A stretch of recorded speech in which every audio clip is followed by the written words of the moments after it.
Assalamu alaikum wa rahmatullahi wa barakatuh.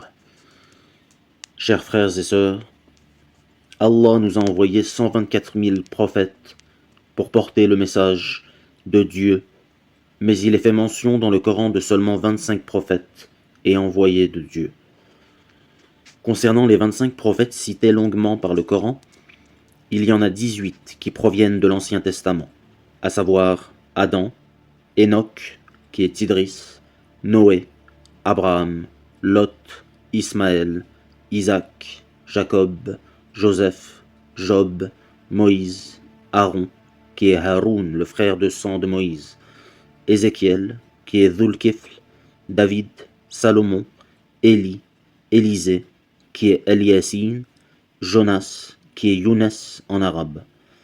Il y en a 3 qui proviennent du Nouveau Testament, et ce sont Zacharie, Jean-Baptiste, qui est Yahya, et Jésus, qui est Isa, et 4 prophètes purement arabes, Houd, prophète d'Aad, Jéthro, prophète des Madian, qui est Shuaïb, beau-père de Moïse, Saleh, prophète des Thamoud, et bien sûr, Mohammed, sallallahu alayhi wa sallam, dernier des prophètes du message de l'islam, religion qui a un but de toucher tous les cœurs, dans leur globalité. Le Mahdi est un condensé de la personnalité de tous les prophètes. Il leur ressemble dans certains de leurs traits de caractère et est distingué par les musulmans à l'unisson comme ayant la même exacte moralité que son grand-père Mohammed, sallallahu alayhi wa sallam. Même si les musulmans, dans leur généralité, connaissent à peu près le portrait que les compagnons nous ont transmis du prophète Mohammed, paix et bénédiction d'Allah soit sur lui, certains ignorent toujours ce qui nous a été dit des prophètes qui l'ont précédé, et en quoi, jusqu'à nos jours, ils resteront toujours pour nous des exemples à suivre. Et la question se pose, quels sont donc ces traits psychologiques ou physiques dont les prophètes étaient dotés et par lesquels ils se distinguaient de la masse, qui pourraient s'attacher à ce qui nous a été dit du Mahdi, qui est connu par les hommes des sciences, al-'arifina billah, comme un condensé de tous les prophètes, puisqu'il est Qutb al-Aqtab, le pôle des pôles, le saint des saints. Si Mohammed sallallahu alayhi wa sallam était celui qui venait parachever la prophétie en étant le dernier des messagers, le Mahdi, lui, est le dernier des saints, et leur maître à tous. Tout comme Adam, le Mahdi se distingue par le fait qu'il pécha, mais qu'il fut pardonné, puisque le prophète sallallahu alayhi wa sallam nous rapporte qu'il sera réformé en une nuit. Les exégètes les plus connus soutiennent la thèse que le Mahdi, avant sa nuit de réformation, n'aura pas été un homme pieux, mais qu'il le devient en une nuit, comme ce parcours que fit Adam en tombant du paradis céleste lumineux pour être précipité dans la nuit ténébreuse du bas monde qui devint pour lui un moyen de pitance, avant d'être pardonné du péché qu'il avait commis, une fois qu'il demanda à Dieu de lui pardonner sa faute. Tout comme Idris, Enoch, le Mahdi est doué de sagesse et d'un sens aigu pour la justice, depuis tout petit.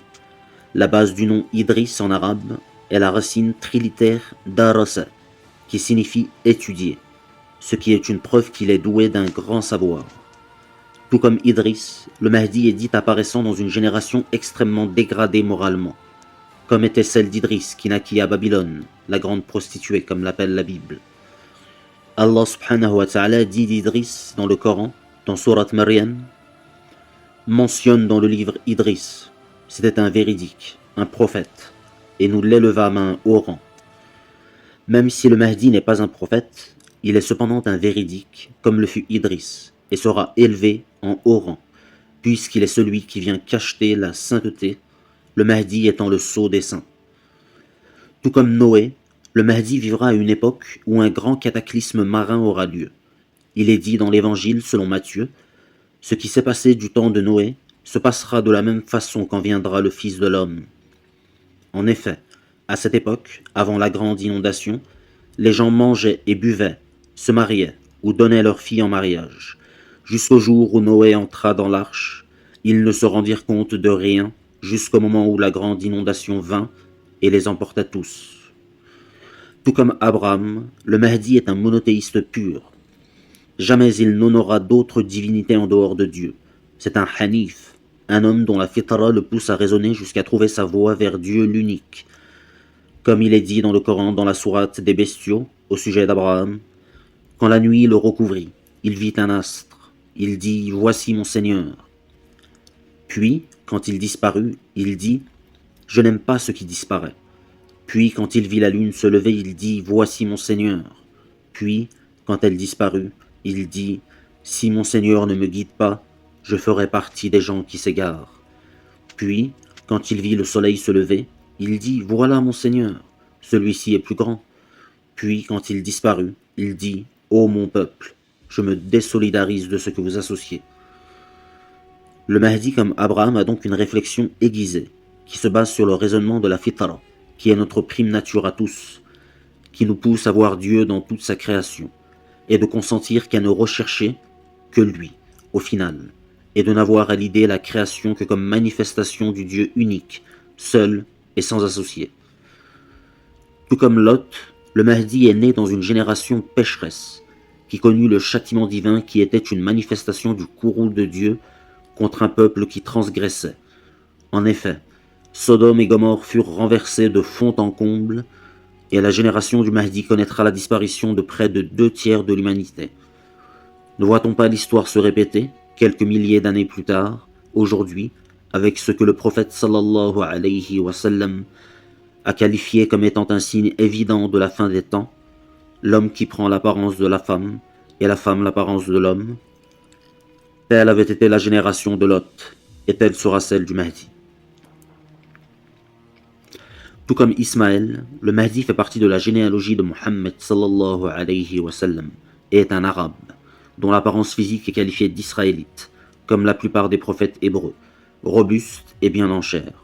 Le Mahdi est un descendant de Muhammad sallallahu alayhi wa sallam et est donc un descendant d'Ismaël, l'un des 4 prophètes arabes cités dans le Coran. Comme Ismaël, qui est le père des Arabes, le Mahdi est décrit dans un hadith comme étant celui qui viendrait à gouverner sur tous les Arabes lors de son apparition, de qui il fera un parti gagnant. Tout comme Isaac, le Mahdi est une bonne nouvelle annoncée par le prophète sallallahu alayhi wa sallam, qui s'exclamait ainsi « Je vous annonce la bonne nouvelle du Mahdi. Il viendra quand de grands troubles prendront place. Il régnera 7 ans. » Isaac était donc une bonne nouvelle annoncée à Abraham dans le Coran, en sourate les rangs. Nous lui fîmes la bonne annonce d'Isaac comme prophète d'entre les gens vertueux. Tout comme Jacob, le Mahdi est dit comme ayant un caractère triste.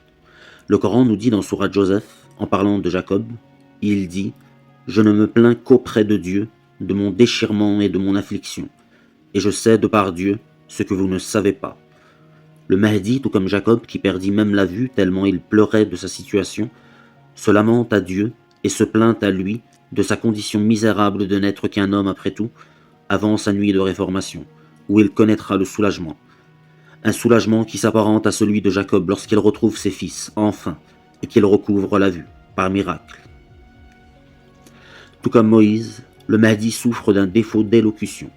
Comme lui qui tua un homme d'un coup de poing, le Mahdi sera poursuivi pour des faits de violence, puisqu'il est dit qu'il frappe les gens pour les remettre sur la voie droite. Il aura aussi la tâche de faire sortir ses frères de sang des griffes des tyrans de ce monde, tout comme Moïse qui avait pour mission de faire sortir les fils d'Israël d'Égypte et de commander sur eux afin de leur rendre leur liberté. Le Mahdi commandera sur les Arabes, qu'il fera sortir du lieu maudit où ils se trouvent aujourd'hui. Tout comme Aaron, qui était le supporteur psychologique de Moïse, le Mahdi sera le supporteur psychologique de Isa, lorsqu'il priera devant lui, et lui enseignera de ce qu'il possède comme connaissance. Comme Aaron formait un binôme avec son frère Moïse, le Mahdi lui formera un binôme avec le prophète Isa, sur eux tous la paix. Tout comme Dhul-Kifl, Ézéchiel, le Mahdi est un endurant, et fait partie des meilleurs de sa génération. Le Coran nous dit dans sourate les prophètes, et sourate Sad, en mentionnant Dhul-Kifl, et Ismaël, Idris et Dhul-Kifl, tous étaient parmi les endurants. Rappelle Ismaël, Élisée et Dhul-Kifl, chacun d'eux parmi les meilleurs.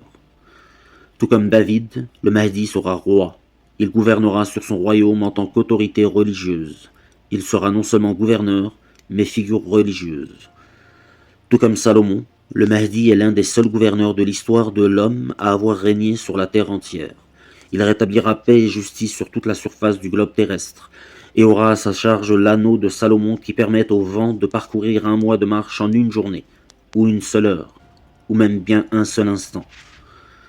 Tout comme Élie, dont la famille fut bénie dans le Coran sourate les rangs, paix sur la famille d'Élie, le Mahdi descendant de la famille bénie du prophète sallallahu alayhi wa sallam.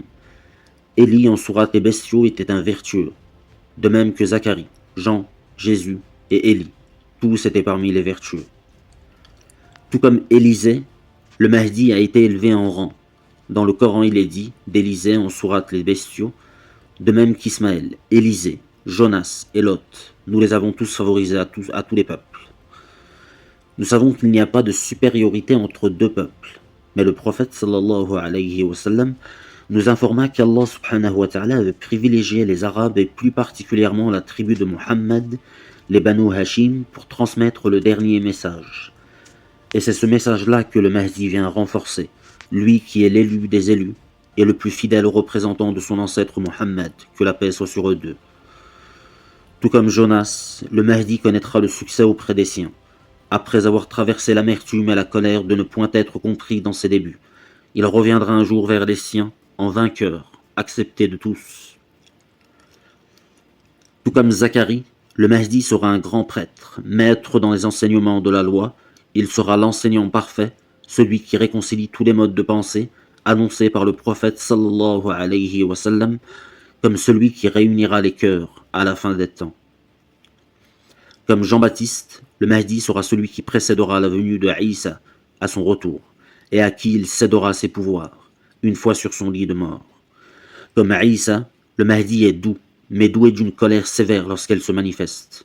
Les deux forment un binôme où chacun appelle à l'union des gens autour de la croyance en un Dieu unique, établissant une société juste, jouissant de la paix et de l'abondance pour tous, ayant pour slogan l'amour et la compassion. Tout comme le prophète Hud, le Mahdi n'aura pour preuve que sa seule argumentation. Le Mahdi convaincra l'humanité par son argumentation seule. Cela veut dire qu'il n'apporte aucun miracle, mais un message clair et à disposition de tous. Tout comme Shu'aib, le gendre de Moïse, le Mahdi apparaîtra, comme il est rapporté par Ibn Mas'ud dans les hadiths, à une époque où les voies de commerce sont coupées, et où le brigandage fera place à l'échange de biens par le biais du troc ou de la vente. Dans sourate les remparts, Allah subhanahu wa ta'ala dit de Shu'aib, et aux Madiennes, leur frère Shu'aib, « Ô mon peuple, dit-il, adorez Dieu, pour vous, pas d'autre divinité que lui. Une preuve vous est venue de votre Seigneur. Donnez donc la pleine mesure et le poids, et ne donnez pas aux gens moins que ce qui leur est dû. Et ne commettez pas la corruption sur la terre après sa réforme. Ce sera mieux pour vous si vous êtes croyants. Ne vous placez pas sur tout chemin, menaçant et détournant du chemin de Dieu, celui qui croit en lui, en cherchant la tortuosité. Rappelez-vous quand vous étiez peu nombreux et qu'il vous a multipliés, et regardez quelle a été la fin des corrupteurs. Le Mahdi donc, tout comme Shu'aib, appellera à la justice, à la juste mesure et à la loyauté, puisqu'il est celui qui vient rétablir paix et justice sur terre après qu'elle fut complètement corrompue. Tout comme le prophète Saleh, le Mahdi connaîtra la peur d'être tué, après que les preuves furent parvenues. Et enfin, comme son grand-père Muhammad, le Mahdi a une morale éminente et adopte le même comportement que lui. Ils ont le même khuluq. Barakallahu fikum, wassalamu alaykum wa rahmatullahi wa barakatuh.